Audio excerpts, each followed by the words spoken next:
اچھا یہ سوال میڈم عام طور پہ اٹھتا ہے کہ یہ جو قانون سازی گورنمنٹ نے پارلیمنٹ نے کی بیسیکلی تحریک انصاف کا جلسہ تھا اور تحریک انصاف اب عورت مارچ کے تھرو اپنے یہ ظاہرہ انسانی بنیادی حقوق کے کیسز لڑتی ہیں، لیکن یہ جو سوال اگر اٹھے کہ عورت مارچ کو یہ ضرورت کیوں پیش آئی؟ غریب بندہ اگر پیٹرول پرائس میں ہائیک ہو جائے تو وہ لوگ اکٹھے ہو کر اب احتجاج نہیں کر سکتے. 48 آورز کا منیمم ایک ٹائم لمٹ امپوز کیا گیا ہے. تو دیکھیں عورت مارچ صرف عورت مارچ نہیں کرتا، عورت مارچ پروٹیسٹ بھی کرتا ہے، ایمرجنسی پروٹیسٹ بھی کرتا ہے. اگر کوئی گینگ ریپ کے جس طرح ادھر واقعات F9 پارک میں ہوئے ہیں، کوئی اور اس طرح کا کرائم ہوتا ہے، ایون اس طرح نہیں ہو سکتا کہ پورے ملک میں احتجاج کی اجازت ہے اور صرف اسلام آباد کے حدود میں آپ اسلام آباد کے شہریوں کو کہہ رہے ہیں کہ ہر احتجاج کے لیے آپ کو ڈسٹرکٹ میجسٹریٹ سے پہلے اجازت لینی ہوگی، اور اگر آپ نہیں لیتے اور آپ احتجاج کرتے ہیں 3 سال قید، پھر سے احتجاج کرتے ہیں 10 سال قید. ان افیکٹ انہوں نے یہ رائٹ ٹو پروٹیسٹ کو کرمنلائز کر دیا ہے. مارچ اسلام آباد کی طرف سے جو peaceful assembly and public order act ہے 2024 کا، جس کے تحت اسلام آباد کے حدود میں احتجاج کی پروہیبیشن افیکٹولی پلیس کر دی گئی ہے. اسلام آباد ہائی کورٹ میں یہ قانون عورت مارچ اسلام آباد نے چیلنج کیا ہے. آج اس کی پہلی سماعت ہوئی ہے. ہم نے اس کی کانسٹیٹیوشنالٹی کو چیلنج کیا ہوا ہے کہ یہ آرٹیکل 16 کی لینگویج کے، اس کے انٹینٹ کے بالکل برعکس ہے. سیکشن 4(6) جو ہے اس ایکٹ کا ایک بلینکٹ پروہیبیشن اسمبلیز پر ڈالتا ہے ڈسٹرکٹ میجسٹریٹ کی اجازت کے بغیر. جو اس میں اپیل پروسیس دیا گیا ہے اس میں 15 دن کے ٹائم لائنز پرووائڈ کیے گئے ہیں، اور ایگزیکٹو اتھارٹیز کے پاس یہ اپیل اور ریویژن کی ریمیڈی لائی کرتی ہے. یعنی کہ اگر میں احتجاج کرنا بھی چاہتی ہوں اور میں اپیل میں کامیاب بھی ہوں، مجھے فریش پرمیشن اپلائی کرنی ہوگی، کیونکہ وہ اس ڈیٹ جو پروٹیسٹ کا تھا وہ تو گزر گیا ہوگا. ہم نے یہ بات بھی ریز کی کہ جو آئینی حقوق ہیں رائٹ ٹو پروٹیسٹ، اور اس کے علاوہ ان پہ صرف ریزنیبل ریسٹرکشنز امپوز کی جا سکتی ہیں، اور وہ ریزنیبلٹی کی اسیسمنٹ ہم کس طرح کریں گے؟ جو سپریم کورٹ اور کانسٹیٹیوشنل کورٹس کی ججمنٹس ہیں جو کہتی ہیں نمبر 1 کہ آپ آئین میں ترامیم نہیں لا سکتے آرڈنری لیجسلیشن کے ذریعے، جو کہ یہ کرنے کی کوشش کریں اس قانون کے تھرو. نمبر 2 کہ آرٹیکل 141 اور 142 آئین کے کہتے ہیں کہ پارلیمان صرف ان چیزوں پر لیجسلیٹ کر سکتا ہے سبجیکٹ ٹو دا کانسٹیٹیوشن، یعنی کہ آئینی حقوق جو دیے گئے ہیں آئین میں ان کو پامال کرتے ہوئے کوئی قانون سازی نہیں ہو سکتی.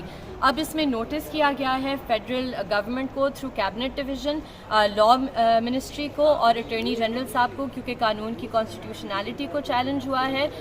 ہمیں امید ہے کہ اس ایشو کو سیریسلی لیا جائے گا، کیونکہ اس طرح نہیں ہو سکتا کہ پورے ملک میں احتجاج کی اجازت ہے اور صرف اسلام آباد کے حدود میں آپ اسلام آباد کے شہریوں کو کہہ رہے ہیں کہ ہر احتجاج کے لیے آپ کو ڈسٹرکٹ میجسٹریٹ سے پہلے اجازت لینی ہوگی، اور اگر آپ نہیں لیتے اور آپ احتجاج کرتے ہیں 3 سال قید، پھر سے احتجاج کرتے ہیں 10 سال قید. ان افیکٹ انہوں نے یہ رائٹ ٹو پروٹیسٹ کو کرمنلائز کر دیا ہے.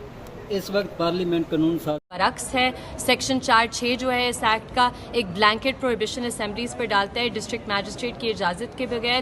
جو اس میں اپیل پروسیس دیا گیا ہے اس میں 15 دن کے ٹائم لائنز پرووائڈ کیے گئے ہیں، اور ایگزیکٹو اتھارٹیز کے پاس یہ اپیل اور ریویژن کی ریمیڈی لائی کرتی ہے. یعنی کہ اگر میں احتجاج کرنا بھی چاہتی ہوں اور میں اپیل میں کامیاب بھی ہوں، مجھے فریش پرمیشن اپلائی کرنی ہوگی، کیونکہ وہ اس ڈیٹ جو پروٹیسٹ کا تھا وہ تو گزر گیا ہوگا.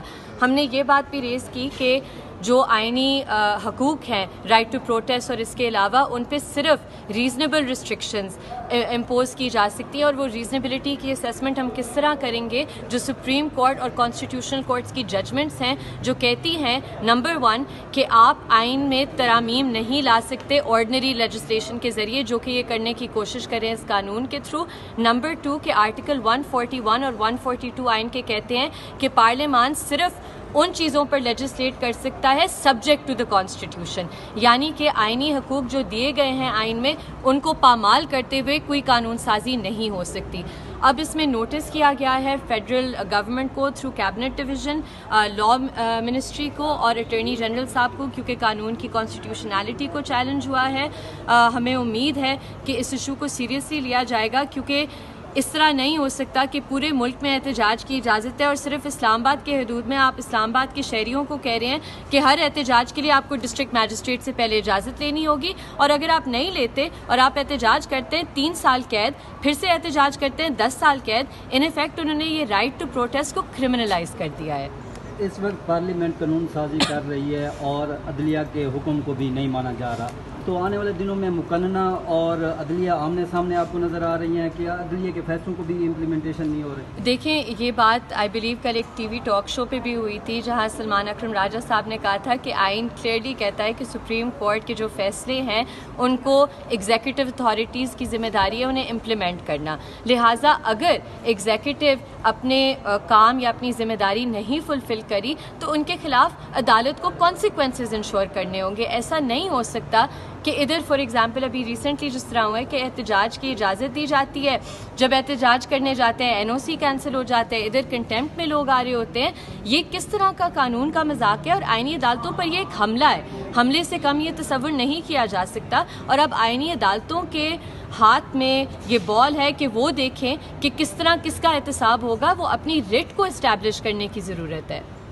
اچھا, یہ سوال میڈم عام طور پہ اٹھتا ہے کہ یہ جو قانون سازی گورنمنٹ نے پارلیمنٹ نے کی, بیسیکلی تحریک انصاف کا جلسہ تھا اور تحریک انصاف اب عورت مارچ کے تھرو اپنے یہ ظاہرہ انسانی بنیادی حقوق کے کیسز لڑتی ہیں, لیکن یہ جو سوال اگر اٹھے کہ عورت مارچ کو یہ ضرورت کیوں پیش آئی؟ دیکھیں عورت مارچ صرف عورت مارچ نہیں کرتا, عورت مارچ پروٹیسٹ بھی کرتا ہے, ایمرجنسی پروٹیسٹ بھی کرتا ہے. اگر کوئی گینگ ریپ کے جس طرح ادھر واقعات F9 پارک میں ہوئے ہیں, کوئی اور اس طرح کا کرائم ہوتا ہے, ایون کہ آرڈنری جو سٹیزنز ہیں یہ ان کے حقوق کے لیے آئے ہوئے اس عدالت میں. پبلک انٹرسٹ لٹیگیشن ہے. مثلاً کوئی غریب بندہ اگر پیٹرول پرائس میں ہائیک ہو جائے تو وہ لوگ اکٹھے ہو کر اب احتجاج نہیں کر سکتے. 48 آورز کا منیمم ایک ٹائم لمٹ امپوز کیا گیا ہے. تو میں تو سمجھتی ہوں کہ یہ عورت مارچ کی بہت بڑی کنٹریبیوشن ہے رائٹ ٹو اسمبلی کی, کہ انہوں نے یہ قدم اٹھایا اور وہ اس عدالت میں آئی ہے اس قانون کو چیلنج کرتے ہوئے. نئے چیف جسٹس کی تعیناتی جو ہے اس کے اوپر بھی شکوک و شبہات ہیں. حکومت جو ہے وہ نوٹیفیکیشن نہیں کر رہی. آپ اس سلسلے کو کیسے دیکھتی ہیں؟ دیکھیں میں اسی طرح دیکھتی ہوں کہ ہمارا اس وقت جو آئینی عدالتوں پر اور جو سپریم کورٹ پر ایک حملہ ہو رہا ہے, یہ جو آئینی ترامیم کی بھی بات کی جا رہی ہے, یہ کیوں لا رہے ہیں؟ آپ دیکھیں اس میں کیا کانٹینٹ ہے. نمبر 1 وہ کہہ رہے ہیں کہ حبس بیجا کی وہ درخواستوں کو ہائی کورٹس میں کل کرنا چاہ رہے ہیں ایک طرف سے, کیونکہ آپ کہہ رہے ہیں کہ اگر نیشنل سیکیورٹی کا ایشو ہو یا ریلیٹڈ ٹو آرمڈ فورسز ہو تو یہ کورٹس کچھ بھی نہیں کر سکتی. مطلب ہے آپ کو پریشر فیل ہوا ہے ان اغوا کاروں کو کہ آئینی عدالتیں اس ایشو کو, جبری گمشدگیوں کو سیریسلی لے رہی ہیں. مزید اس کے آپ کہہ رہے ہیں کہ جی ایک فیڈرل کانسٹیٹیوشنل کورٹ بننا چاہیے. فیڈرل کانسٹیٹیوشنل کورٹ مختلف کس طرح ہے سپریم کورٹ سے؟ آپ نے وہی اختیارات جو سپریم کورٹ کے ہیں فیڈرل کانسٹیٹیوشنل کورٹ کو دے دیے.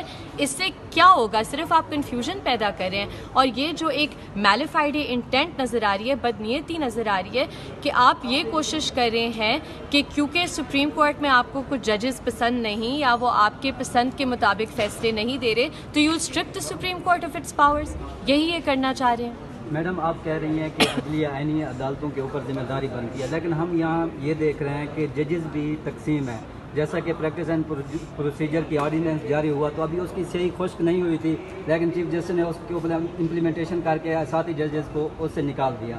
تو جب ججز بھی متفق نہیں ہوں گے تو کیسے عدالتیں پھر اپنے فیصلے کو امپلیمنٹیشن کرائیں گے؟ دیکھیں میں صرف اتنا اس بات پہ کہوں گی کہ عدلیہ میں جو بیٹھے ہوئے ہیں انہیں متحد ہونے کا وقت ہے. انہیں ٹولز نہیں بننا چاہیے سیکیورٹی اسٹیبلشمنٹ کے لیے, ان کے استعمال میں نہیں آنا چاہیے, کیونکہ یہ جو حملے ہماری آئین اور آئینی عدالتوں پہ کیے جا رہے ہیں یہ ہمارے بحیثیت سٹیزنز, ہمارے بنیادی انسانی حقوق متاثر ہوتے ہیں اس سے. لہٰذا انہیں اپنی جو اوتھس ہیں انہیں اچھی طرح پڑھنا چاہیے اور ان اوتھس کے مطابق فنکشن کرنا چاہیے.